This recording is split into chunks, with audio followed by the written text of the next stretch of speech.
Yo, what up? Oh, it's all good. Yo, what up? What up? It's your man, Big Brandon Carter. It's almost summertime. Summertime, and we about to give you 3 tips to get you ripped and ready for the summertime or any other time. But first, I want to show you this transformation, man. Dude sent that's a direct message from Instagram. Direct message dude sent me, man, talking about how he got ripped, shredded, and put on muscle. So he didn't do it at the same time. He followed the micro bulk and the micro cutting systems that I talk about in my book, Ultimate Cuts, 7 Secrets to Burn Fat Fast as Hell. Hey, they can get a free copy of that shit, can't they? They can. They can. All they gotta do, if you want a free copy of Ultimate Cuts, if you want to get results like that dude, if you want to get ready for the summer, all you gotta do is go to sixpackcheatcodes.com. When you go to that website and put your email in, you will be registered to get 6-pack cheat codes, our new program, for free when it drops, but only if you pre-register. And immediately upon registering, you're gonna get a free download of my best-selling book, Ultimate Cut, 7 Secrets to Burn Fat Fast as Hell. But in the meantime, let's go ahead and give them the 3 tips to get ripped for the summertime. There's more than 3, but for the sake of this shit, we're only gonna give you 3. You can get the rest when you sign up for 6-pack cheat codes. You can get all of them, all the tips. But first, let's give them 3 tips. Just a tip. Number 1, they knew I was gonna say this. Intermittent fasting. We do 2 types of intermittent fasting. The one that was the lean gain style, where you do a 16-hour fast and you don't eat. Now, a 16-hour fast and then an 8-hour feeding window. So meaning I wake up and I don't eat shit till 3. And my last meal's at 10. You know what I'm saying? What's your You can drink things. You can drink water. Oh, during your fast, yeah. Coffee, green tea. No, I can't drink green tea during my fast. I get a tummy ache. If it doesn't bother your stomach. Yeah. Fortunately for me, I can drink green tea. I don't drink coffee either. I drink Fighter Fuel. Cause I ain't no hoe. Drink Fighter Fuel. You can drink Fighter Fuel or coffee if you a hoe. Every time I say that, someone thinks I'm talking about Greg. I'm not. Greg's my dog. I love Greg. He doesn't even drink coffee. He drinks Americanas. That's espresso and water. Yeah, you can't be watering down Fighter Fuel, man. No, chill. It wouldn't even let you. Like, it would kick it out the go. I digress. Intermittent fasting is effective. What's your fasting window? You same as me? You eat at 3? Right, cool. Yeah, 3 at the earliest. Sometimes if I'm really trying to be extreme, I'll back it up to like 5 or 6. Sometimes I do a 4-hour feeding window when I'm really trying to get lean. Yeah, that'll put you in a deficit. That'll put you in a deficit, all right. And there's a few reasons why it works. One is you almost automatically get into a caloric deficit, meaning you're burning more calories than you consume, because it's hard to get a caloric surplus during that short amount of time, during that 8 hours. But your body also has a hormonal response to that fast. See, when you eat any food, but especially carbohydrates, but any food, like protein to do too, it spikes your insulin levels.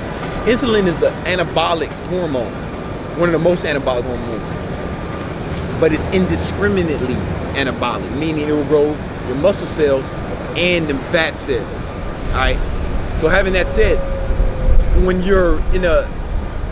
you fast for 16 hours, you become more insulin sensitive. Without going into too much detail, getting too scientific,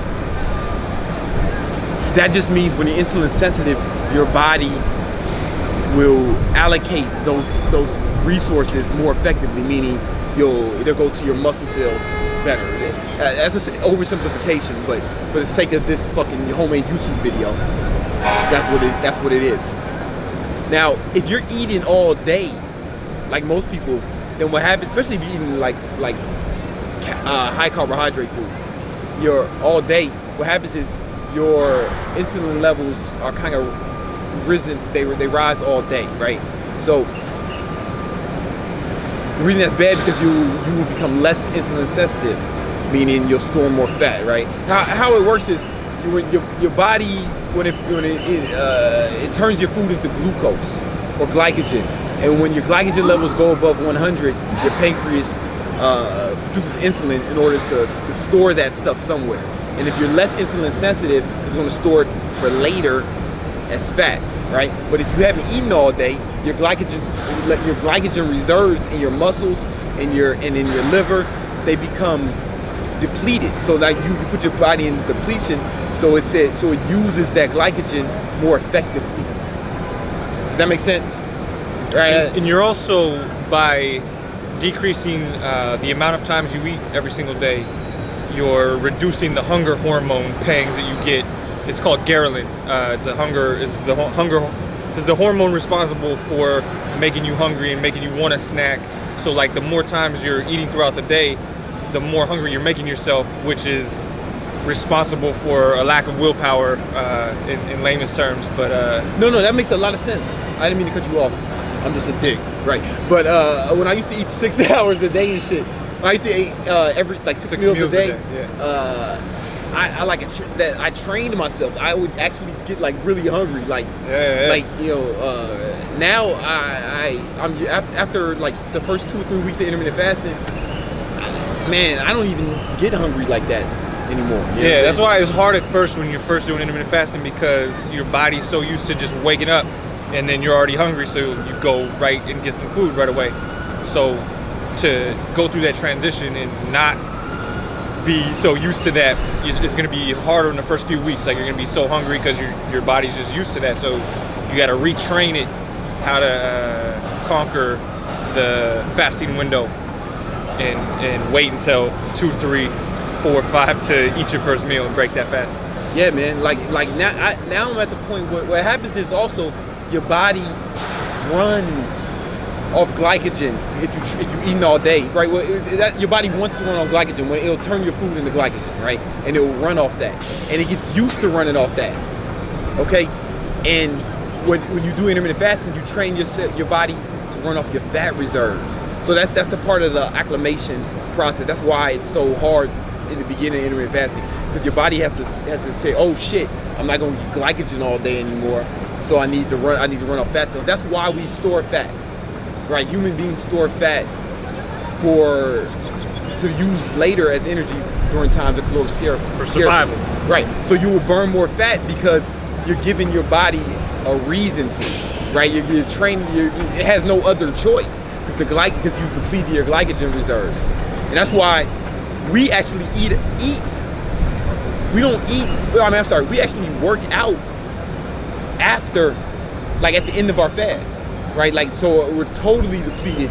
So we work out at like 2, and then we don't eat our first meal till 3, and that way our glycogen reserves are totally depleted, and we're just gonna be really insulin sensitive, and our body's gonna use that extra glycogen way more effectively, and it's just And insulin will help drive the spike in insulin when you do break the fast, especially after you've increased your sensitivity to such a high degree.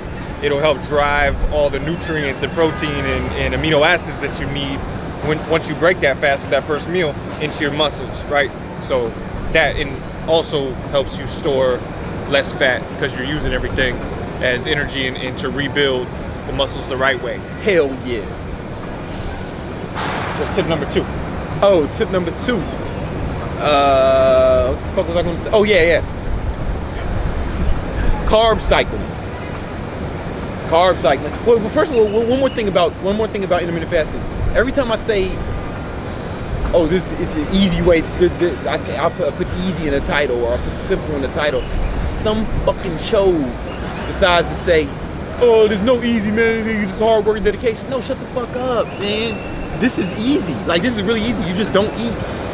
It's hard at first, but then it's easier, you know. Like, so I just want to, just because I read you don't read the comments, man. No, I do read the comments, and I see those too. It is easier, man. Like, it just doesn't affect you like it affects me. It affects me more. I feel.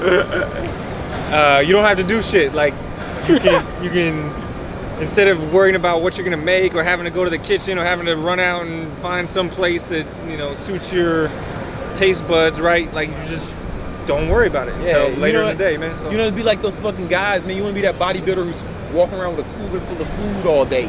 That's an easy way to ostracize yourself from society, right? So that's why when people say, "Oh man, you don't have to do intermittent fasting. It's all about calories in, calories out." Okay, that's the most important thing, right? But your hormones count. Your hormones count. Your insulin is going to count. Like if it didn't, then steroids are basically synthetic hormones, right? Like bodybuilders inject insulin before they work out. Like there's a reason. Like hormones count. It's not just calories in, calories out.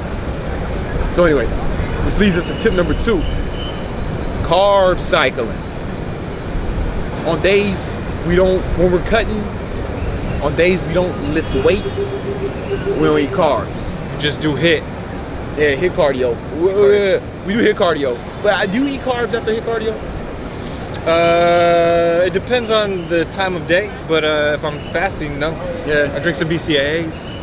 All right. What kind of BCAAs do you take? Revolt. By Bro Laboratories. Oh man, no, the Bro, that's a good company. That's a good company. Those guys, they do it right. The word legendary gets tossed around a lot, but I think they embody it. Yeah, so basically, and the way that works is, so, okay, food spikes your insulin levels, but carbohydrates spike it more. Like protein, if you eat too much protein, it will spike your insulin, or even like fast digesting proteins like whey protein will spike your insulin levels, right? But not like fucking carbs, man. Not like a bowl of white rice. So when we don't eat carbs on the days that we don't work out, we're keeping our insulin levels lower. And carbohydrates have actually a lot of calories, right? So they're very calorically dense. So like a cup of rice about the size of my hand has about 200 calories, right? A cup of spinach has like 7 calories, right? So we eat mostly green leafy vegetables. If you follow us on Snapchat, my Snapchat is KillerCarter187. Your Snapchat is Crush a Lot. You'll see that, like, a lot of times you'll see us eating big ass bowls of salad, right? Because we've been on the cut recently. And so a lot of people, when they say low carbs, they're always hungry on low carbs. They're not eating enough green leafy vegetables. So we eat big ass salads, man. I saw a guy take a whole green package of salad and throw it on the skillet, cook it up, and like to eat it in one. Before I saw that, I didn't know you could eat that many greens in one serving. But yeah, now we get the big old things and just eat it with some protein. Yeah, man. Like with some, I'll get some chicken. I'll put eggs in that, avocado, and it's like it's actually filling, man. Like I'm hungry. You might have to again. You're gonna acclimate to that, but yeah, man. If you're too hungry when you're doing low carbs, then you're not eating enough green leafy vegetables. You can eat, within reason, you can eat almost as much of that as you want, right? Because it's going to be hard to eat so many green leafy vegetables that you're in a surplus. I mean, it can be done. I know it can be done. I've never heard of a green leafy vegetable overdose though. I'm not asking you to test that, but yeah. And it makes your skin clear, man. It makes your skin clear. You notice how you ain't never seen neither one of us. We make videos every day, live stream every day on Facebook. You never seen either one of us with any kind of blemish. Not to brag or anything. I'm just saying, man, it works. I mean, it's good for you. It's good for you. And there's also like those micronutrients. A lot of people, most of you guys don't get enough micronutrients. I know I don't. I didn't before I adopted this policy. And when you don't get a lot of green leafy vegetables in your diet, you don't get enough. Your cells suffer, and it's like a war of attrition, and they can barely survive. And that's how people develop a lot of cancers. Not saying that's the only reason for cancer, but you know, it lowers your risk of cancer, from what I hear. I'm not a doctor. They're full of antioxidants, which are vitamins, nutritious. Yeah. Nutritious and delicious. And tip number 3. This is the one. Wait, just recap that. I feel like we were kind of scatterbrained a little bit. Okay, tip number 2, carb cycling. Basically, eat carbohydrates on the days that you do lift weights, and the days that you're just doing cardio or not working out, don't eat carbs. Yeah, that's it. Yeah, that's good. Yeah, we could have saved 17 minutes if we just said that. Okay, and tip number 3 is sleep more. Why sleep more? Well, because we try to get 8 to 9 hours of sleep a night, right? There's studies. There was a study I read. If I can find it, I'll post it. If I can find it, or I'm not too lazy to look for it, I'll post it. It was a study where they talked about. Oh, it's in the book. I linked the study in the book, Ultimate Cut. So click the link and download it for free. They took 2 groups of people, Group A and Group B, and they had them eat the exact same number of calories. There was in a deficit, you know. And Group A slept 5 hours a night. Group B slept 10 hours a night. At the end of the study, the group that slept more retained more muscle mass and lost less weight. I mean, lost more weight. Burned more fat. Lost more. I'm tripping. They lost more fat and they retained more muscle mass. Where the group that slept less, didn't get enough sleep, they didn't burn as much fat, and they didn't keep as much muscle. And there's a lot of reasons for that. One, but most importantly, your testosterone levels drop when you don't get enough sleep. That's why every time I talk about sleep, somebody says, man, Arnold only slept 6 hours a night. I know, right? Arnold was on drugs. Like, he was on steroids, admittedly. He admitted that. And that's not me trying to diss Arnold, man. I love the Terminator movies. Kindergarten Cop. Total Recall. True Lies. True Lies was awesome. The Expendables. Haven't seen it. Also, you're not Arnold Schwarzenegger. Yeah. Probably. Yeah. If you're getting your fitness advice from homemade YouTube videos, you probably shouldn't compare yourself to Arnold Schwarzenegger. You're probably a regular guy like the rest of us. You're probably not the greatest bodybuilder of all time. If so, I should be watching your videos. So, all right. So, having all said, it was a recap. Intermittent fasting will help you burn fat. We do the 16-hour fast followed by an 8-hour window. It'll help simplify your life too. Like, that's just a little ancillary benefit. You want to burn some fat, fine, but you want a simpler life. You want to plan your day and simplify things in this hectic, distracted world. That's one way to do it, intermittent fasting. And work out if you can, if your job allows it to you. Not everyone can do this, but we work out fasted, and our first meals when we end the fast, all right? So, and to prevent muscle breakdown, we drink BCAAs with our pre-workout before the training to prevent muscle breakdown.